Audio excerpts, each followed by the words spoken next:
When was the first time you met Eddie Bunker? Actually, the first time I met Eddie Bunker was about 1962. My uncle was buying a robbery from him. Buying a robbery? Yeah, Eddie used to plan different robberies and he would sell them to people that, that did robberies. And my uncle was an armed robber. And there's a scene in a movie called Straight Time. Right. Dustin Hoffman, where Dustin Hoffman is actually going and buying a robbery from Eddie Bunker in a bar. Well, that same bar is where my uncle went in 1962 and bought the robbery, and he kind of said, well, who's going to be your backup? And my uncle said, my nephew. How old are you at this time? 19th of yeah, it was, growing up as a kid in Los Angeles is typical American family. That was the first time. The next time I seen him, it was in San Quentin, and God, 65. So just 3 years, 3-4 years later. Yeah, and then when I met him, I ran into him on the movie set of Runaway Train in 1980. Right. And it was funny because I was clean and sober in 85, and I got out of the joint in 1969, and I've been working as a drug counselor and working as a, in self-help groups and stuff. Right, by that time you completely turned your life around. And I got a call at 11 o'clock at night, and it was a kid that I had been working with, and he said to please come down to his job and just support him. 1985, cocaine was like running rampant in the United States and all over really, and especially on movie sets. It was like ridiculous. So he gave me an address to a warehouse in downtown LA. So I thought he would work in the warehouse, and I thought we were going to go, to the parking lot and drink coffee and smoke cigarettes on his break, and then after his break he was going to go in and everybody was going to think I was his lover,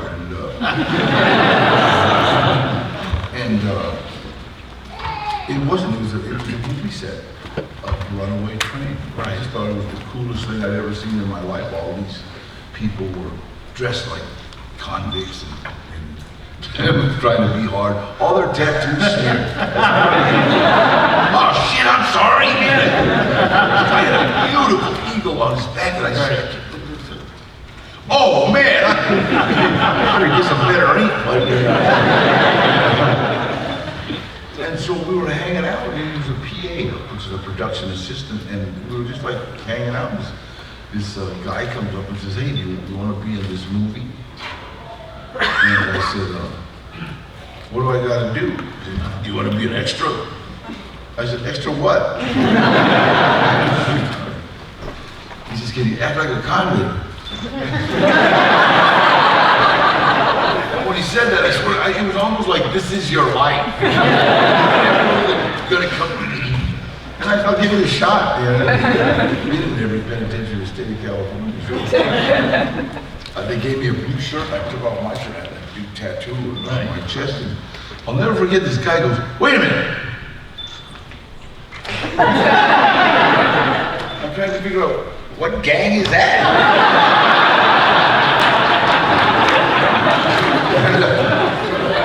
So leave your shirt off. And then, this guy comes over and says, I know this guy. He's Trejo, Eddie Bunker. What are you doing here? He says, I adapted the screenplay. I don't know what that meant, but he changed a lot of the stuff in the film, and they had hired him, and by this time he was a well-known writer, and so he said, Danny, are you still boxing? Because he saw me win the lightweight and the welterweight title at the same time. And I said, I'm training, I'm 38 years old. I don't fight no more. And he said, we need somebody to train one of the actors how to box. And I said, what's it pay? Because they were gonna give me $50 for acting like a convict. He says, $320 a day. I said, how bad you want this guy beat up? I got you for another $50. And he goes, no, you gotta be careful. The actor's really a high-strung kid, man. He already socked a couple of people. And I said, okay, I'll train him. But you gotta tell him that, for $320, he could hit me with a stick if he wanted to. I couldn't believe it, And I started training an actor named Eric Roberts out of box for the movie Runaway Train. And the director saw me, and Eric was a movie star. Right. Especially in '85. In '85, and movie stars do whatever they want to do, you know what I mean? And so him and the director didn't really, see eye to eye, I guess. But Eric would do whatever I told him to do because he wanted to learn how to fight. So the director saw that, and he said, "You be in movie. You fight Eric in movie." He's a Russian aristocrat named Andrei Kozlovsky, who's really an aristocrat. His grandfather wrote like the Russian national anthem or something. Had pictures hanging in the Louvre. I thought the Louvre was the bathroom. Like in Paris, the Louvre is the bathroom. But he says, you fight Eric, and everybody started screaming, he's not SAG, he's not SAG. I don't know what they're talking about. I have no idea what they're talking about, And then he says, make him SAG! And leaned over and kissed me on one cheek, and kissed me on the other cheek, and walked away. I told Eddie, look, Eddie, I'm gonna train the kid for $320, but if I want to be kissing that old man, I want some more money. No, he's European. Andre became a very, very good friend. I've always wanted to know more about the tattoo on your chest, because for a lot of years, even in that first role, that was kind of like your signature. Who is that lady on your chest? It was just a picture that we drew, me and a guy named Harry Super June Ross. San Quentin, and I wanted another tattoo. He came and he drew this picture. Yeah. It was it was his first tattoo, so holy cow. I wasn't going anywhere. So we started in San Quentin, and then I got thrown out of San Quentin. I got sent to Folsom, and he had it half done, and so he had the outlines. He said, don't let anybody. It was kind of scene from West Side Story. Don't let anybody touch that tattoo. I won't. No matter what occurs. I was on the bus. He was on the dock. So about 6 months later, he got to Folsom, and we did some more of it. And then there was a big riot in Folsom. They said everybody. I got sent to Solid, and he was almost done, and he wanted to finish it. So I got sent to Soledad, and he went to Vacaville, and then about 6 months later, he came to Soledad, and we finished it. And actually, it was his first tattoo, so he became a really great tattoo artist. So he hated it. Like your first drawing when you're doing art. He hated it, and it made him famous. Don't show it to me. Shut up. Does she have a name? Nah, God, whoever I'm with. Oh, okay.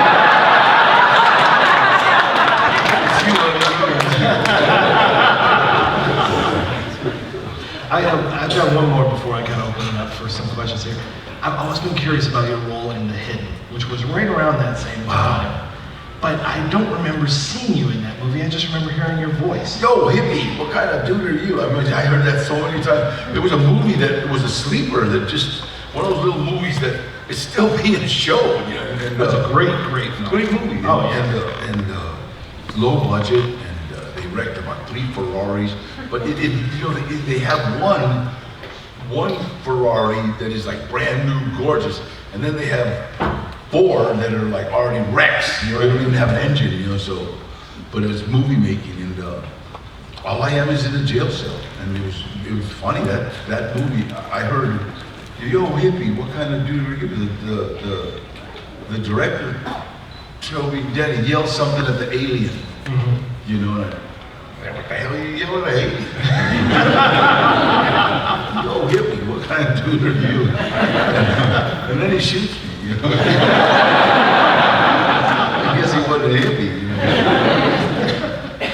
All right, let's open it up for some questions real quick here. Who's got some questions for Mr. Trejo? All right, way back there. You're gonna have to yell it out. I'll repeat it. Yeah, you. Okay. Mr. Trejo, you did Heat, you did Con Air, right?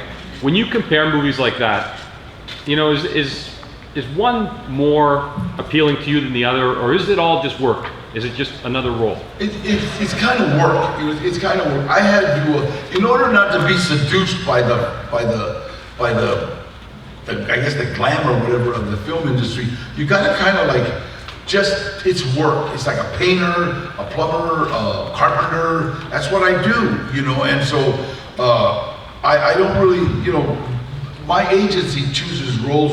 They don't choose them. They hand me like 3 and say, you know, which one do you want to do, you know, and you know, which one pays the most? And where am I going? You know, so those kinds of things, and then, but Heat was just, you know, God, man, that was like such a great movie. And then getting to work with Robert De Niro. When my son met Robert De Niro, he was like 9 years old, you know, and I had him on the set, and I says, Gilbert, this is Robert De Niro. Hey, Bob, this is my son, Gilbert. And Robert goes, hi, Gilbert. I swear to God, my son goes, you talking to me?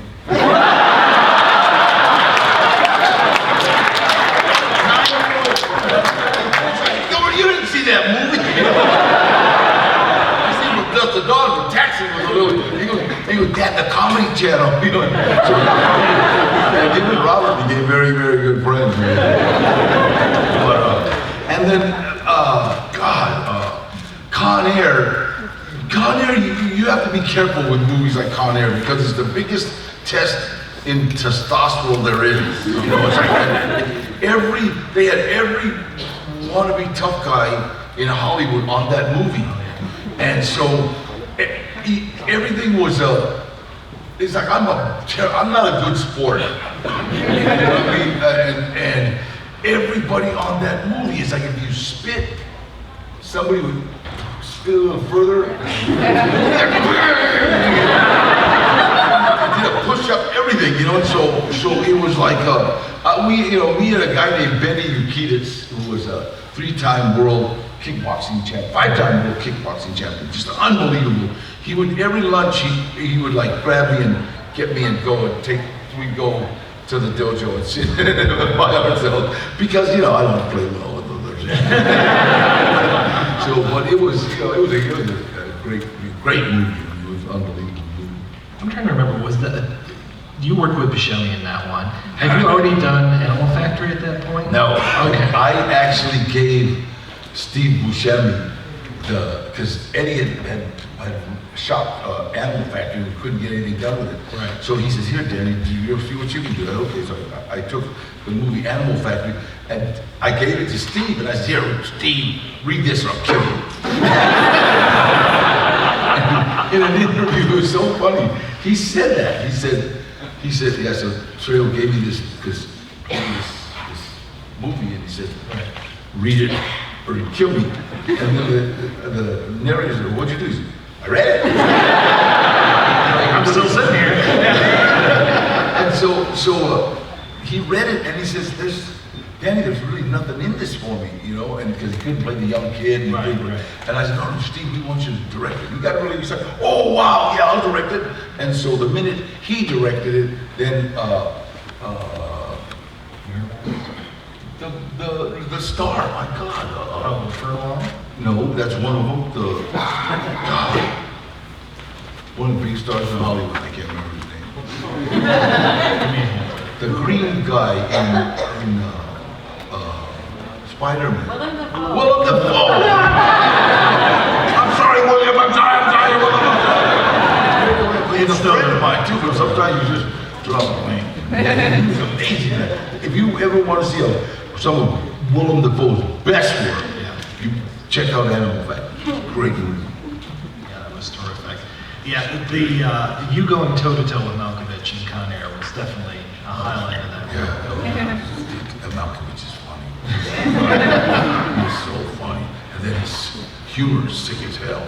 I remember he says, Danny, what is the, because it's very popular, what is the word for rape in Spanish? I'm just joking, I said, amor.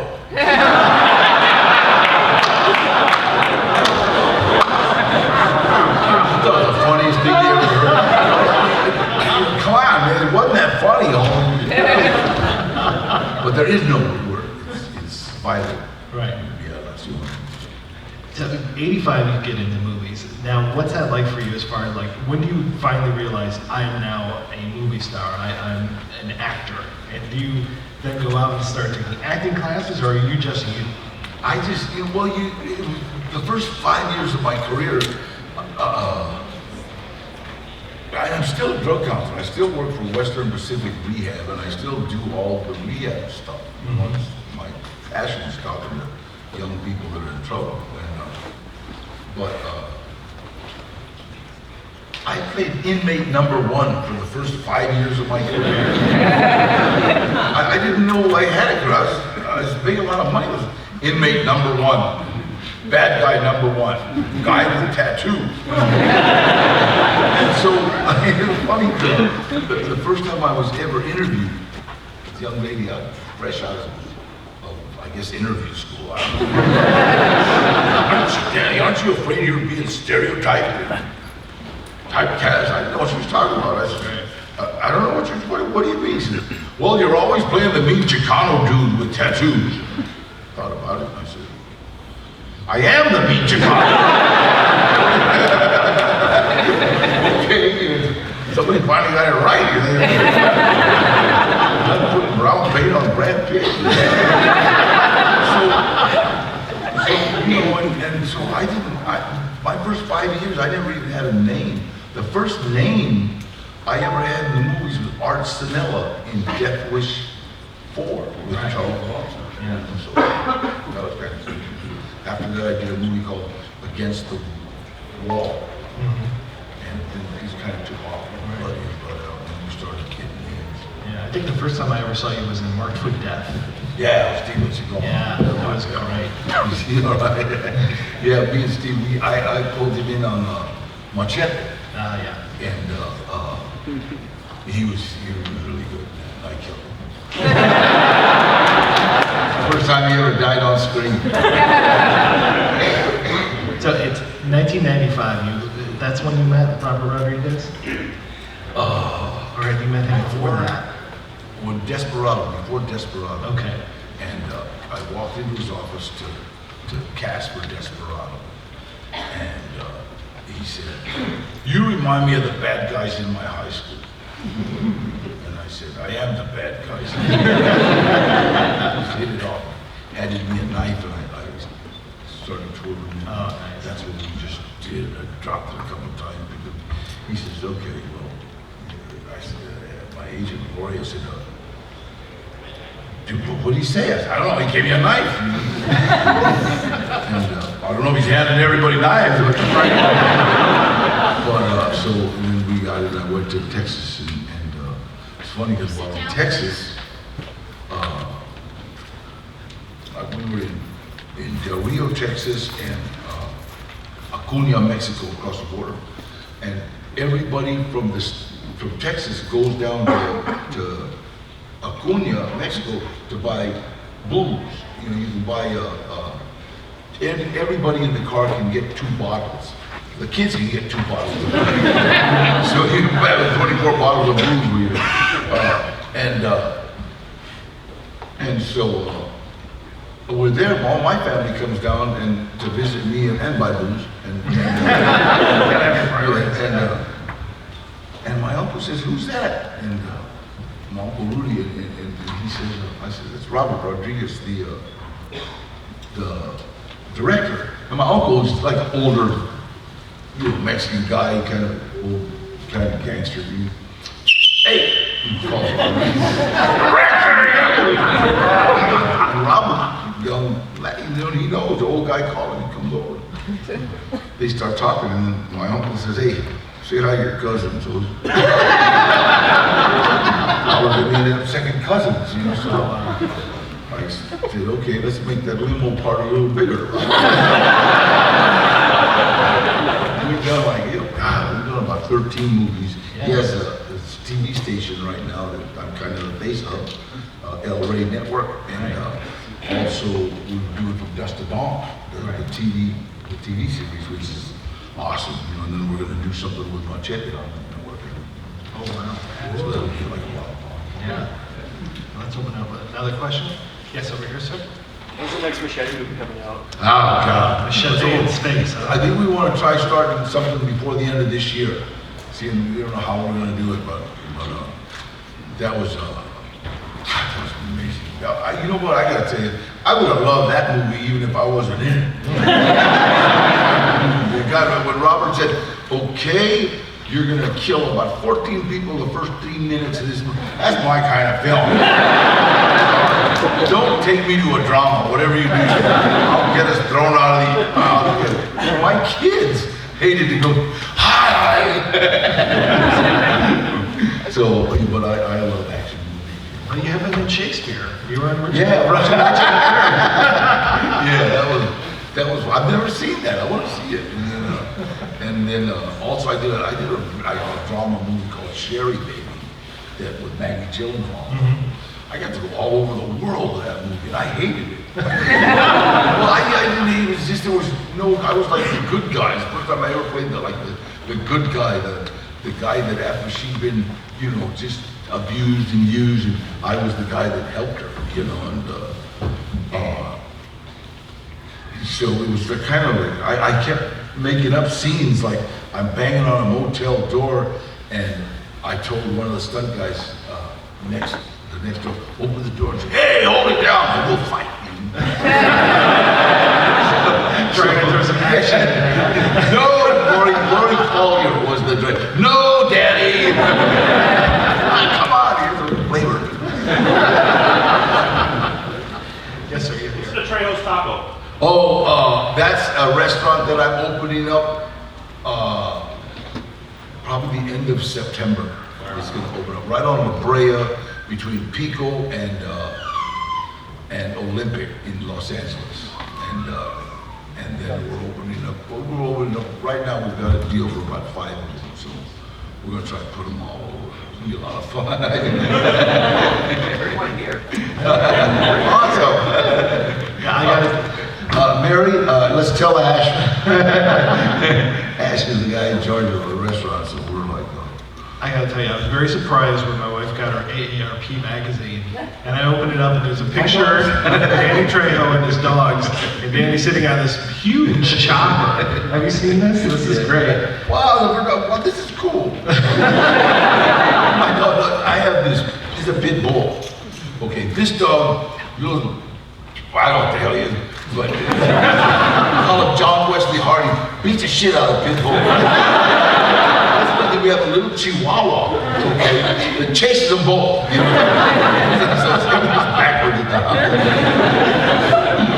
But I have about 5 dogs, and I'm a big animal rescue advocate, and I just love dogs. They're like just so cool, and they're really our responsibility, because they were all happy running around naked and shitting anywhere. And we brought them into our,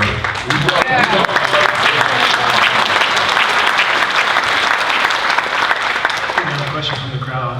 Way back there, yes, sir. Hi there, Tortuga. hey! Did Vince Gilligan offer you a copy of the bust of your head? Yeah, you know what? There's a couple running around here that people are sending me. That was a fun actually. I remember my agent called me and said, "Danny, you want to do one of Hollywood's first?" And I said, "What? Cross the desert on a tortoise?" I said, "Well, it must be a pretty big tortoise." Oh well, it's just your head. I just thought it was actually. And so that episode did so well that we did like they called me back in like 3 weeks or something. We did the prequel, so that was great. There's a question over here. Yes, sir. You mentioned that you were going to do a show for Machete. Is that one going to be on Netflix as well? I'm not sure. I know the El Rey Network is thinking about doing something, which is Robert's network. You know, Robert Rodriguez has his own network. It's really kind of I really enjoy watching it. There's a lot of old movies. You can't see Dolomite anyplace else other than there. You know? It's great. How many times have you died in the movies? It's like I don't know, but I got even in Machete.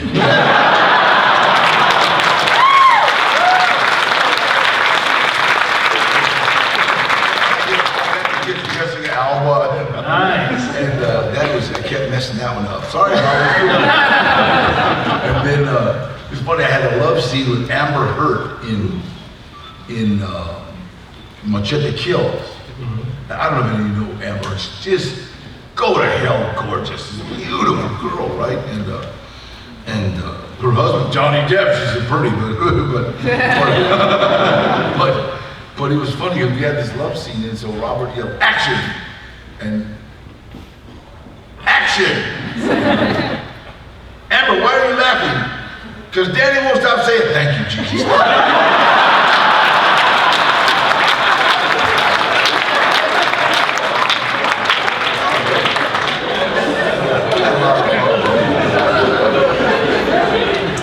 Let's take another question. Yes, sir. Right down here. I was just wondering what it was like working with Gina Carano. I can hear you. Gina Carano? Gina Carano. She teach you any MMA moves?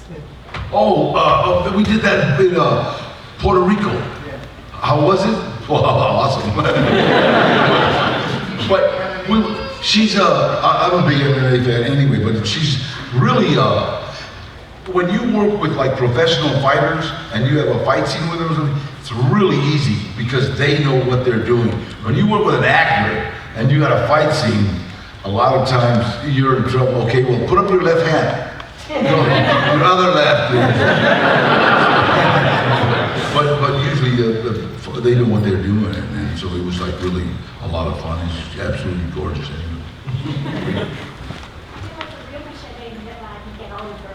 Machete gets the girls. Machete he kills the bad guys and gets the women. Where's my wife and daughter? That's me right there. And it's funny, it's a lot of the people I stay in touch with them all the time. When we did Little Carmen from Alexa Vega from Spy Kids, she was screaming at Robert, "Come on, Robert, give me a job. I want to be in Machete Kills." And Robert says, "Alexa, it's a grown-up movie. I'm 25 years old." But we still think of her as being 12, right? You know? So when she comes out in her outfit and says, "Uncle Daddy, look what I'm wearing," and go like on me, and two of my, "Oh my God!" And she had to be up against Michelle Rodriguez, Sofia Vergara, Amber Heard, and she nailed it. I mean, she was still doing, wow, she was awesome. Really, really good friend. Now she's going to be on Dancing with the Stars. Her and her husband. I think it's the first time that they've ever done that. You know, her and her husband are going to be on Dancing with the Stars. So that's kind of good. Yeah. What was it like working with Nicolas Cage and Con Air? That was cool. Nick was cool. It's funny if you want to see Con Air. When next time you look at it, when we all just crashed the plane and land the plane and Malkovich says, "Muchacho, go to the tower." Well, I was 165 pounds when I was supposed to have ran to the tower. It was supposed to be an hour and 45 minutes in movie time, but in real life it was about 3 weeks. And I was in the desert. We were in the desert, Wendover, Utah, and the only cool place on the set was the workout trailer. So every day I'd go to the set and I'd be on hold, so I just work out. So if you look, when when I yelled, "We got company," I was almost 180 pounds. Everybody was yelling, "Wow, what was in that trailer?" and they didn't really want me to take off my shirt, but come on, it's like, "Oh, look, we got company." It looks really funny. Got one back here? Yes. First of all, 46-ish years sober. Yeah, I was at 47.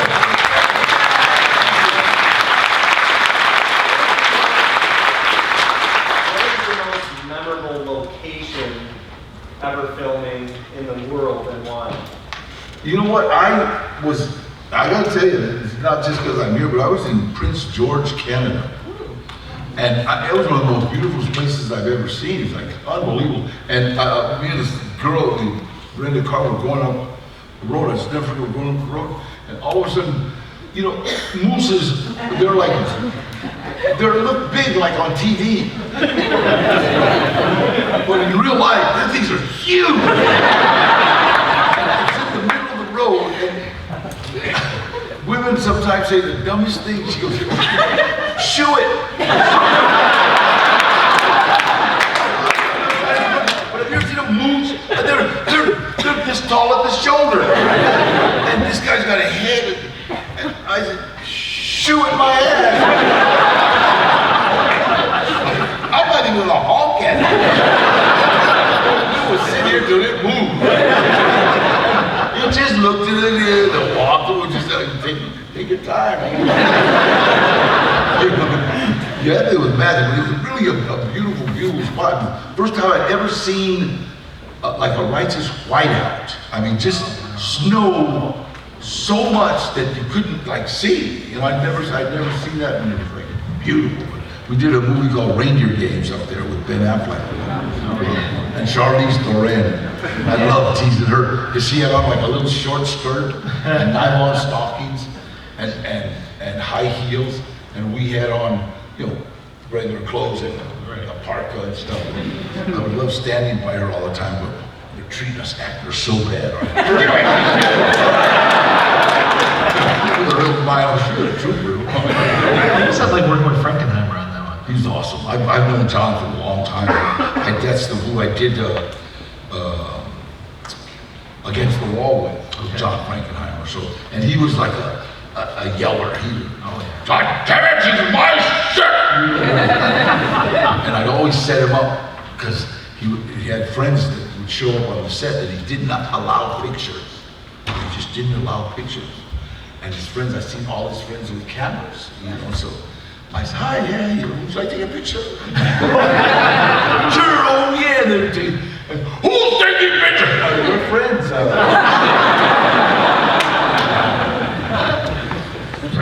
So way all the way in the back. Work with so many great actors. Is there one that you have that you want to? Who would you like to work with? Any of the gorgeous women that I've worked with before. You know, just give me who you got. I don't care. You know, it's like they all treat me pretty good, and we all get along. So I just enjoy the work. You know, I just finished a film called The Ridiculous Six with Adam Sandler. And so we had a blast there. And it's funny because my little cousin's, he's done 36 years in the pen straight, right?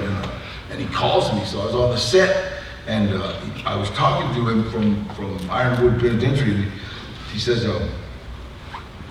I said, "Hey, yeah, I'm working with Adam Sandler." "Oh, I like that guy, man." Adam did a Big Daddy, I forget what it was, something about a little kid, and so he was telling me about it, so I said, wait, Adam, come here. Adam comes here. So he starts talking to my cousin, right? And, yeah, 36? Yeah, I did 36 years, I know the company, and I'm here, and I might get out, and God, I sure want to be okay, and so, Adam, he'll do anything I ask him. I want to be in your next 2 movies. Okay.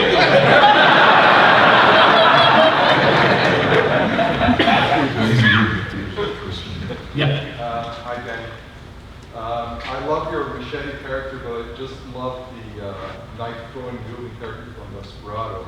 Oh, yeah. And it was awesome. And I just wanted to ask you, who was the toughest son of a bitch that you fought on screen and off screen? Well, you know what? Acting wise, not real life. Well, I'll tell you, you know what? It's like all the actors that like no karate and no karate and no boxing and no all that crap. They kind of shut up when you mention Chuck Norris. You know what I mean?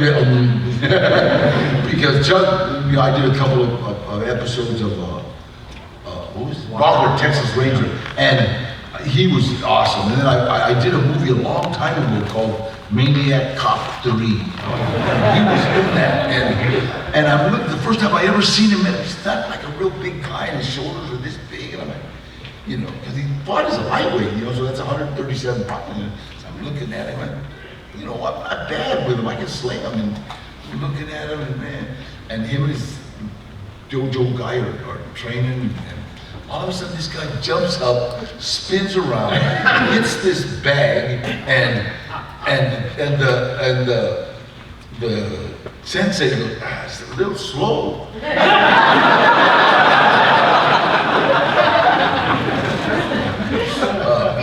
Mr. Waller, can I have a Chuck? Can I have a autograph?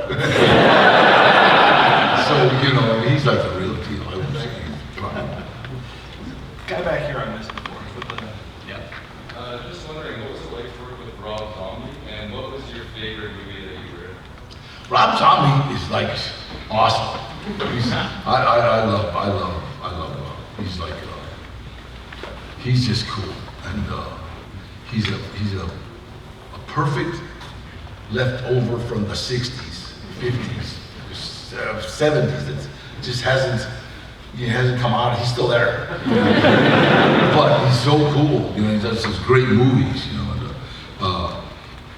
you know, one of my favorite movies. I did a movie called Blood In, Blood Out a long time ago. I always loved it because they portrayed the 3 Hispanic kids, and they didn't just show them all as being bad. You know, one's a cop, one's an artist, and you know, one's a leader of a gang. You know, but it was, I just love the story, and it was a Taylor Hackford. You know, so he was, you know, there was somebody right here. Yeah. Hi, I'm a super huge fan. So is my brother. We've watched you since we were like this little. It's probably not a good thing because it's Kanye already. My question is similar to his. What's the most fun you've ever had on a movie set and why? Well, I would have to say when I was doing Spy Kids, that was like the most fun of all. It was like amazing, you know, and working with Daryl and Alexa there's unbelievable kids. Everybody that talks about, you know, Hollywood kids, it's, you know, it has nothing to do with the industry. What it has to do with is the guidance that they're getting, you know, and that's all. That's just all because Alexa was like a little movie star, but the minute the director would say cut, she would go get one of her little brothers and sisters, and it would be her turn to hold the baby, you know. And I watched her mom, and her mom was like, you know, was honored, you know. And then I was with Daryl one time, and Daryl was wow. Everybody from Spy Kids that knew him, and we were walking with his brother. And he comes to me and he says, Danny, stick with my brother, okay? Because I don't want him to feel bad. And I thought, wow, that was cool. So me and his brother hung out, you know, and all the little kids were running into Daryl. He would introduce his brother right away. Hey, it's nice to see, Mexican like you and, like you and George Lopez doing something together, like St. George. Are you guys ever gonna do anything else like that? Like me and my kid would watch it all the time. It's a really good comedy. I hope so, man. That was like so much fun. They canceled that episode, that series, but we'll probably do another one, you know. But and George's a really good friend of mine, and he's been around for a while. He's funny as hell, you know. But you know, so you just keep plugging away and see what comes up. But I love the business. I know there's a lot more. It's a lot more diverse now, ethnically diverse than it used to be, and it's getting pretty, pretty even. So thank God. Any other? Hey, I just want to know a little bit more about your drug cups. Like, what do you tell the kids that you counsel that are getting into trouble? Like, how do you inspire them? Let me say this. One of the tough things about talking to kids is, first of all, you have to get their attention, which is impossible because they have none. And then you got to keep their attention, which is impossible because of number one, they have none. And then you have to show them that you're cool, and that's impossible because if you're 10 years older than them, you're just not cool. You get it. You lose your cool at 10 years older, And then if you're, and then you deliver your message. My message is, stay away from drugs and alcohol, and education is the key to anything you want to do. Well, anybody can deliver that message except for 1, 2, and 3. You see, that's all. Well, the gift that I've been given is that the minute I walk onto a campus, I have their attention. Not Danny Trejo per se, but the guy from Spy Kids, the guy from Dusk to Dawn, the guy from Con Air, the guy from Heat. That guy has their attention. Machete got their attention like that. And so it's easy. I mean, I've had principals and teachers come up and say, you know what?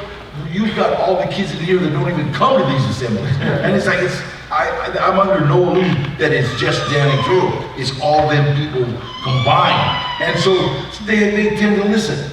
They tend to listen. And especially somebody says, hey, this is people always ask me, is weed a gateway drug? I don't know. I just know that everybody that I knew in the penitentiary that was doing hard drugs started with weed. But doesn't mean that you might, or but I don't know. But that's just a fact.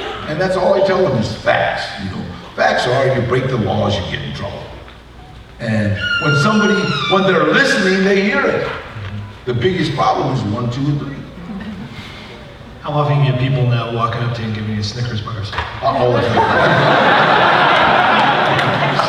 That was funny. Hey, Danny, because a Super Bowl commercial is like a holy grail to an actor. It's unbelievable. More people watch the Super Bowl than the Oscars, and more people watch the Super Bowl than even people that don't like football watch the Super Bowl to see the commercial. So when she said, Daddy, you've got a Super Bowl commercial, I thought, wow, you just hit the roof. Oh, awesome. She goes, one problem. What's you're gonna be Marsha Brady.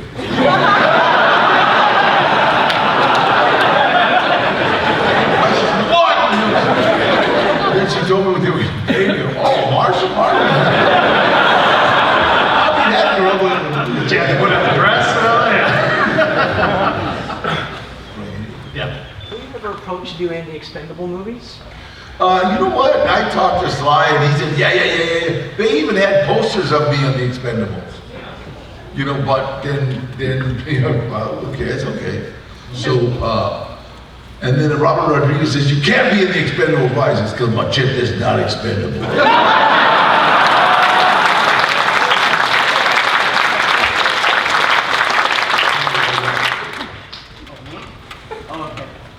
First off, what was the most difficult film you ever worked on? And also, can we see your tattoo? What was the most difficult? Film you ever worked on? You know what? I did a film while I was doing Machete called Predator. And we did it in Hilo, Hawaii. And Hilo, Hawaii is basically a live volcano. And it's all volcanic rock, the whole thing. So everything grows on top, and it's muddy and it's rainy. So everybody was falling and slipping, and it's bad for the actions. But think about all the guys carrying all the equipment. They were all falling. Everybody had had busted up. My stunt guy, Norm, right, Mora. Every morning he would put elbow pads and knee pads on me. You know, I mean, and I'm the only one that didn't have like busted up knees, and because actors get like real, you know, oh no, that'll ruin my look. You know, that'll ruin my look with my knee. Do you have any plans on filming anything in Ontario anytime soon? I'd love to. I know they're starting to do a lot more up here, and I've done quite a bit of stuff in Vancouver, so I'd love to see what comes down. There's something good over here. Go ahead. What was it like being Monkey Source Wine? That was awesome. That was so awesome. That was that was so. While I was doing the Muppets, it's kind of a sad story, but it's really funny. I don't know. My mom passed away while I was doing the Muppets. I was in England, and my beautiful son Gilbert. It was his birthday. It was March 8th, and he called me on his birthday. You know, I called him and I said, "Hey, Gil, what's up? What are you doing?" And he had went and picked up my mom on his birthday and took her to breakfast. You know, and so I was talking to my mom for about 20 minutes. You know, and blah blah blah. We talked to me. All right, Mom, I'm cool. And so we still to have his birthday, and then my mom passed away on the 12th. So if Gilbert hadn't have picked her up, I wouldn't have been able to talk to her. So we talked to her, and she passed away. I was getting ready to come back, and my secretary Mary said, "No, we got to take care of everything. We got everything taken care of. Don't worry. Finish your job. Just finish. You'll just be in the way, you know." So my assistants, everybody took care of everything. You know. I finished the movie. When my dad passed away, I just froze up. I just stuffed it, all of it, and just took care of my mom and took care of all the business. My mom passed away. I just stopped. Everybody would come with Danny or Ruth. It's all right. It's cool. It's okay. And I could see my mom going, "Screw you. There's no way you're gonna be that way with me."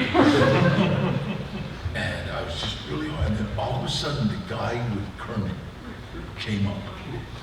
And Kermit, because those puppet guys, they won't talk to you if they got the puppet. It's like the puppet will talk. And Kermit goes, "Well, really sorry. Going like this." I ran to the bathroom. Kermit followed me.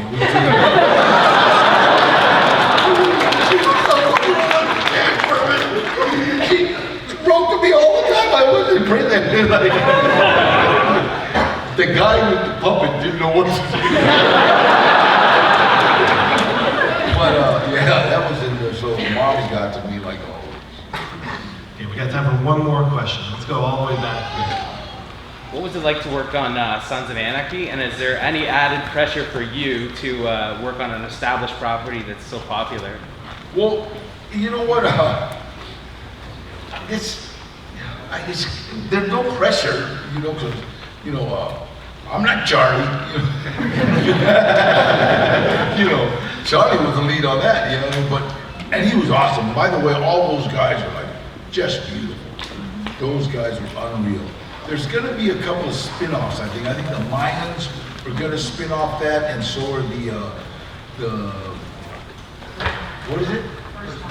The First Nine, which is, we want to do that, which is an unbelievable, it's going to be, because that was a great series. I love to work on it, and it was, Romeo was cool. What's up? Is there any more? That's good. I think we're out of time, actually. So. All right, everybody, let's give it up for Mr.